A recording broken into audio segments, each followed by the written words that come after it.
திடீரென இந்த மௌனம் நான் மெய்ப்பான் அல்லது உன் காலடியில் சரணடைந்த அடிமையா நான் காண்பது நிஜமா அல்லது மாயையா விதியின் விளையாட்டி நான் வெறும் உண்மைதானா குருஜி.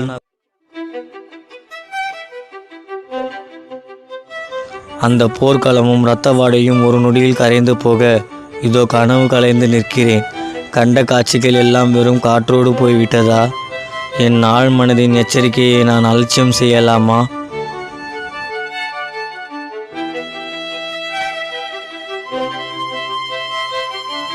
இத்தனையும் நான் கண்ட கனவா?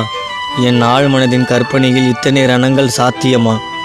மெய்ப்பானாக நான் வாழ்ந்த அந்த நிமிடம் நிஜமா அல்லது இந்த அமைதி நிஜமா?